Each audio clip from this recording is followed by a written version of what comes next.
There are things that all of us suspicious of mainstream media assume or wonder about, but we don't always get to have our suspicions confirmed. Things like corporate bias or executive censorship. Is there really a guest blacklist? These things would be pretty damaging for a news organization, and obviously those are things that networks would try to conceal, and promotions would be dealt to people who don't have major issues with them. If your boss tells you it's not really acceptable to run a story on your parent company dumping nuclear waste in the river, and you say okay, corporate news selects for that. There's news being broadcast 24 hours a day on multiple networks, yet every year countless stories go untold and underreported. But when the egregious and absurd grow enough roots, they have a way of finding sunlight. And I have some examples of that. Yeah, I'm stuck in traffic. I'm not going to be able to make it. Sometimes pundits not only don't know what they're talking about, they know they don't know what they're talking about. So if you have a guest booked for your news show and they cancel, maybe you have a pundit on standby to fill in. But what if the guest who cancels has special knowledge about the story to be discussed that the standby pundit does not have?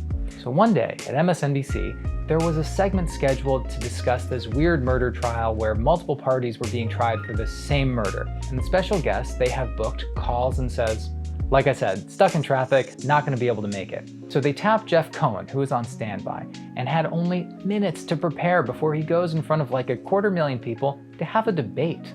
Now, Jeff Cohen, if you don't know, he founded Fairness and Accuracy in Reporting. He's one of the most aggressive critics of corporate media, so it's just that much weirder that he ended up as a pundit for 15 years cashing checks from General Electric and Rupert Murdoch.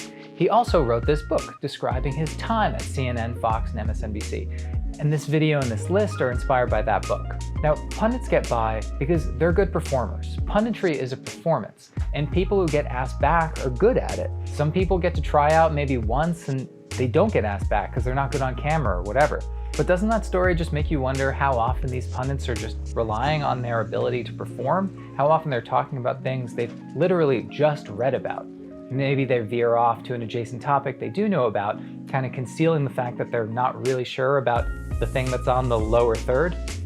But the author says his bosses were usually annoyed with him because normally he said no to filling in on topics he didn't know enough about. But if his bosses were annoyed with him, that means there's pressure on people to not say no, even if they should.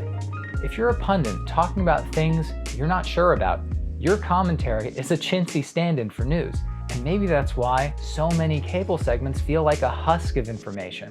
But why does this have to be a thing at all? And why are there so many commentators? Because pundits are cheaper than reporters.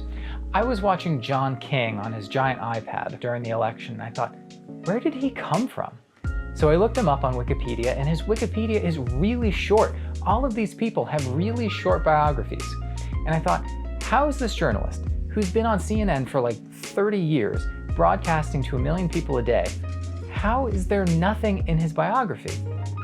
Because anchors on cable are not journalists. They don't break stories, they don't ever even really add much to the dialogue because there's no room, because there's so much redundant reporting. Do you know how many cable news anchors have a Pulitzer Prize, or an Izzy, or a George Polk Award?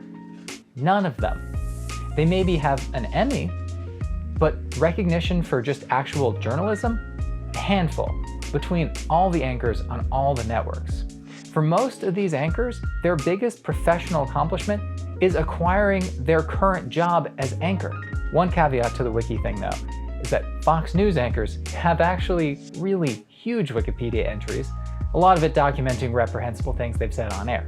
But most cable news is punditry and commentary, not revelation or discovery or investigation, partly because punditry is cheaper. It's quick content now and not an investment in quality content later.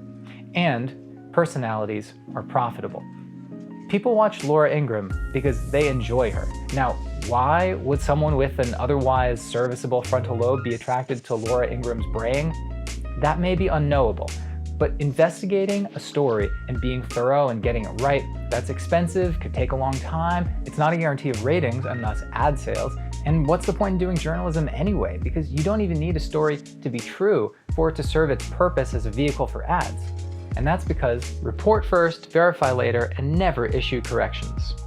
Jeff, the author, complains about having to speculate cluelessly on breaking news, often news that wasn't even news, or maybe it would have been consequential if it had turned out to be true.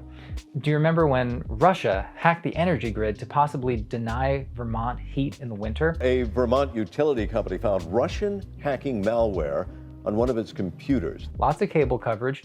One thing, it eventually turned out that it wasn't true, and the story fell apart. Now, as a journalist, you're gonna make mistakes, and that's fine.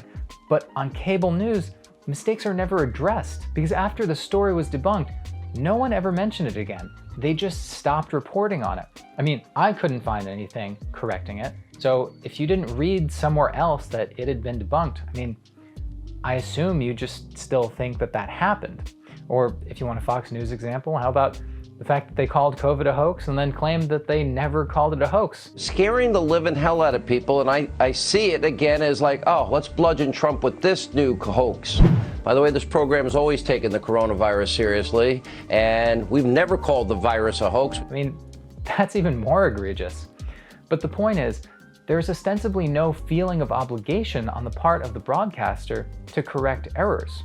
Cohen called it disinfotainment when his network at the time spent a day covering a plane crash in Nairobi, and every update they cluelessly speculated because they can't let on the fact that they don't actually have any more information to go on than what was on the Reuters report.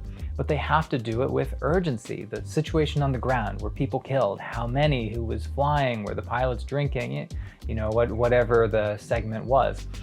Anyone who watches cable news knows that every update is breaking, and it always has to be imbued with an urgency and a seriousness, sometimes to cover up the fact that they may not really have enough information to go on. The Bible says that you won't know the time, you won't know the hour. That's so right. What are we talking about here? More updates about the crash, and you notice no matter what, no matter how trivial a subject is being discussed, there is always this gravity to it. Breaking news during the commercial break. Donald Trump tweeted. And so, what happened with the plane crash? What was the damage? This, really, was the final update. We are now learning from Kenyan police that there was no air crash. In fact, there was an alert caused by a security drill. That is not an update. That is the revelation that you just spent the afternoon reporting on a fucking fire drill. And then the story disappeared. So how often does this happen? How often are falsehoods fed to the camera for people to maybe learn about their fraudulence? What if you heard a bunch of reports about vials of smallpox or the bubonic plague being stolen from a lab? That is terrifying. You would want to know about that and how that turned out, because maybe you have to start worrying about the bubonic plague. But wouldn't you feel a little taken advantage of when news broke that it was all a big misunderstanding and nothing had been stolen? Because that's what happened. And again, no apology for scaring people or wasting their time. But in the interest of time, this is running a little long. I think I'm going to break this into 2 videos. This book is sort of like Manufacturing Consent as told from the inside, except happens to be much more readable than Manufacturing Consent. And I do have more to say about it, but I think that's going to have to wait for the next one.